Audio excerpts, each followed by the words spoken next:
Diamond public high school पन्ना से science study में मैं वीनू सक्सेना आप सभी का स्वागत करती हूँ। बच्चों, आज हम क्रियाकलाप 7 से लेसन की रीडिंग करेंगे।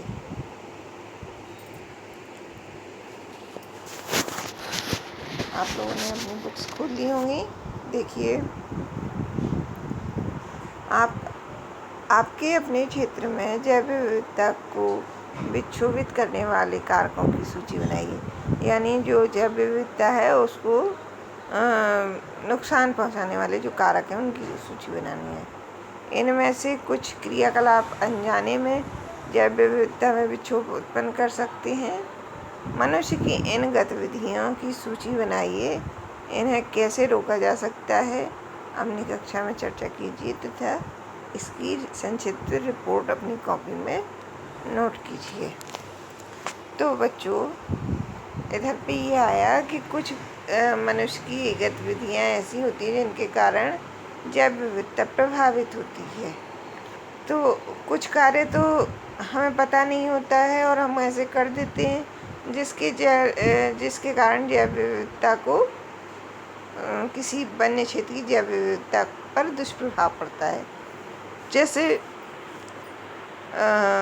वन क्षेत्र से निकलने वाले हाईवे या रोड से जब हम निकलते हैं तो किसी भी वाहन से निकलते हैं, उस समय वाहन का हॉर्न बहुत तेज़ी से बजाने से बहुत से जीवों को परेशानी होती है, जिसके कारण वो वहाँ से पलायन कर दे जाते हैं। ऐसे ही और भी कारण हैं। अब उन कारणों को आपको थोड़ा सोचना होगा कि कौन कौन से कारण हो सकते हैं। अब अगली हेडिंग है पेड़ पौधे एवं जीव जंतु। बच्चों ने भ्रमण करते समय जैव मंडल आरक्षित क्षेत्र की हरियाली संपदा की प्रशंसा की। यानी जब जंगल में जाते हैं, आप लोग भी पन्ना से छतरपुर साइड या सतना साइड गए होंगे तो आप लोगों ने देखा होगा कि जंगल में जब हरे पेड़ पौधे लगे होते हैं तो कितने सुंदर लगते हैं। तो ऐसे ही वो बच्चे जो घूमने के लिए गए थे जैव आरक्षित क्षेत्र में, उन्हें जो हरियाली वहाँ पर दिखी उसकी उन्होंने प्रशंसा की। उन्हें अच्छा लगा, बताया बहुत अच्छा लगा। वे लंबे लंबे सागौन यानी टीक के वृक्षों एवं अन्य प्राणियों को देखकर प्रसन्न थे। तो जंगल में कोई जीव दिखाई दे जाए तो फिर अब अगर आप रास्ते में जा रहे हैं और आपको कोई मोर दिख जाए तो आप कितने खुश हो जाते हैं। ऐसे ही उन बच्चों ने भी अपनी प्रसन्नता जाहिर की। आगे क्या है, आगे देखते हैं। पहेली ने अचानक एक खरगोश देखा और उसे पकड़ने का प्रयास किया। वह उसके पीछे पीछे दौड़ने लगी। प्रोफेसर अहमद ने उसे रोका। उन्होंने समझाया कि जंतु अपने आवास में प्रसन्न रहते हैं, हमें उनको परेशान नहीं करना चाहिए। माधव जी ने समझाया कि कुछ जंतु एवं पौधे एक क्षेत्र विशेष में पाए जाते हैं। किसी क्षेत्र विशेष में पाए जाने वाले पेड़ पौधों को उस क्षेत्र के वनस्पति जात एवं जीव जंतुओं को प्राणी जात कहते हैं। तो बच्चों, पहेली जैसे खरगोश के पीछे दौड़ी।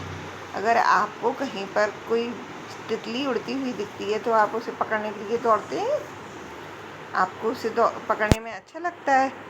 लेकिन जब आप उस तितली को पकड़ लेते हैं तो उस तितली को परेशानी होती है। और अगर आपको मोर या खरगोश या कुछ हिरन इस तरह के जीव दिख जाते हैं तो आप खुशी के मारे उनके पीछे जाने की कोशिश करती हैं।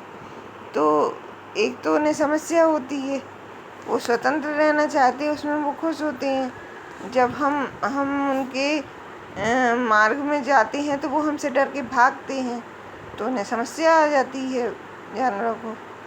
और दूसरा क्या है कि जंगल में ऐसे किसी जीव के पीछे भागना आपके स्वयं के लिए भी खतरनाक हो सकता है, क्यों हो सकता है? क्योंकि जंगल में हिंसक जीव भी रहते हैं। कहाँ, किस समय कौन सा जीव कहाँ है, ये हम नहीं जानते हैं। तो यदि हिंसक जीव होगा तो वो हम पे भी आक्रमण कर सकता है।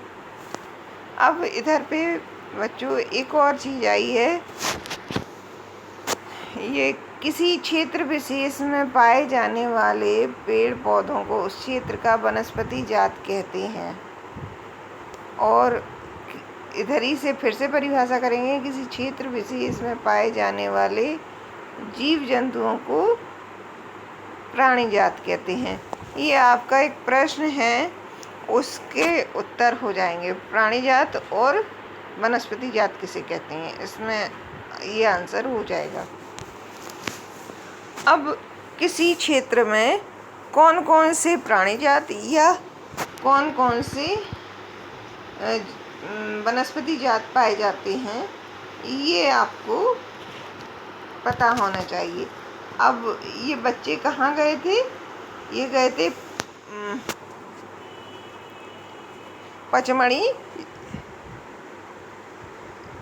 पचमढ़ी जैव आरक्षित क्षेत्र में। तो पचमढ़ी जैव आरक्षित क्षेत्र में कौन कौन से वनस्पति जात और कौन कौन से जंतु प्राणी जात पाए जाते हैं? तो साल, सागौन, आम, सिल्वर फर्न, अर्जुन, ये वहाँ के वनस्पति जात हैं। इधर तक, इधर से लेके और इधर तक। और इसी प्रकार चिंकारा, नीलगाय, बार्किंग हिरन, चीतल, तेंदुआ, जंगली कुत्ता, भेड़िया, ये सब पचमढ़ी जैव आरक्षित क्षेत्र के प्राणी जात हैं। तो बच्चों, आज के लिए बस इतना ही। इसके आगे का लेसन अगले वीडियो में समझाया जाएगा।